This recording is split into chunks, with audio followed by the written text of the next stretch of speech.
বিশ্ব রাজনীতির আকাশে আবারও শোনা যাচ্ছে পারমাণবিক গর্জন। একদিকে ওয়াশিংটন, অন্যদিকে বেইজিং, দুজনে যেন জড়িয়ে গেছে অদৃশ্য অস্ত্রযুদ্ধে। এমন এক সময়ে যুক্তরাষ্ট্রের প্রেসিডেন্ট ডোনাল্ড ট্রাম্প দিলেন ভয়ঙ্কর এক ঘোষণা, যা শীতল বাতাসেও যেন আগুন ধরিয়ে দিয়েছে। সংবাদ মাধ্যম সিবিএস নিউজে দেওয়া সাক্ষাৎকারে ট্রাম্প বলেন, তাদের হাতে এমন পরিমাণ পারমাণবিক অস্ত্র আছে যা দিয়ে পৃথিবীকে ১৫০ বার ধ্বংস করা সম্ভব। কথাটা শুনে প্রথমে অনেকেই অতিরঞ্জিত ভাবলেও ট্রাম্পের গলায় ছিল এক ধরনের দৃঢ়তা, যেন তিনি বলতে চাইলেন এটাই বাস্তবতা।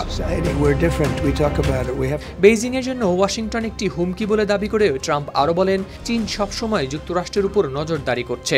মার্কিন গোয়েন্দা সংস্থাগুলো আগে থেকেই চীনের বিরুদ্ধে যুক্তরাষ্ট্রের বিদ্যুৎ গ্রিড ও পানি সরবরাহ ব্যবস্থার কিছু অংশে অনুপ্রবেশের অভিযোগ করে আসছে। বেইজিং এর বিরুদ্ধে মার্কিন মেধাস্বত্ব ও নাগরিকদের ব্যক্তিগত তথ্য চুরির অভিযোগও করেছে তারা। ট্রাম্প আরও স্বীকার করে বলেন, হ্যাঁ, বেইজিংও যুক্তরাষ্ট্রের জন্য এক বিশাল হুমকি। অথচ কয়েকদিন আগেই তিনি চীনের সঙ্গে বাণিজ্য যুদ্ধবিরতির আহ্বান জানিয়েছিলেন, কিন্তু এবার স্বর পাল্টে বললেন, এটা এক প্রতিযোগিতার দুনিয়া, তারা আমাদের দেখে, আমরাও তাদের দেখি।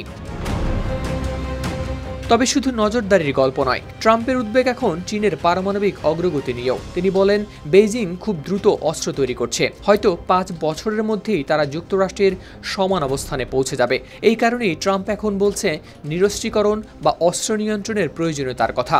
তিনি জানান, এই বিষয়ে রাশিয়ার প্রেসিডেন্ট পুতিন ও চীনের প্রেসিডেন্ট শি জিনপিং এর সঙ্গে কথাও বলেছেন, কিন্তু বাস্তবে কেউই থামছে না। উল্টো সবাই নিজেদের শক্তি দেখাতে চালাচ্ছে নতুন পরীক্ষা।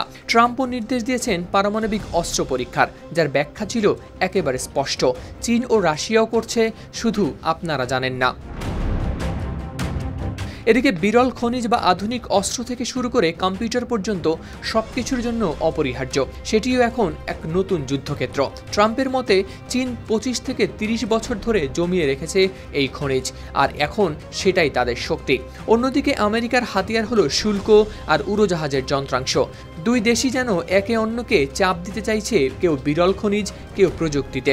এই অদৃশ্য যুদ্ধের নামই এখন শান্তির ছদ্মবেশে ঠান্ডা যুদ্ধ, যেখানে হাসি মুখের পেছনে লুকিয়ে আছে ভয়, সন্দেহ আর প্রতিযোগিতার আগুন।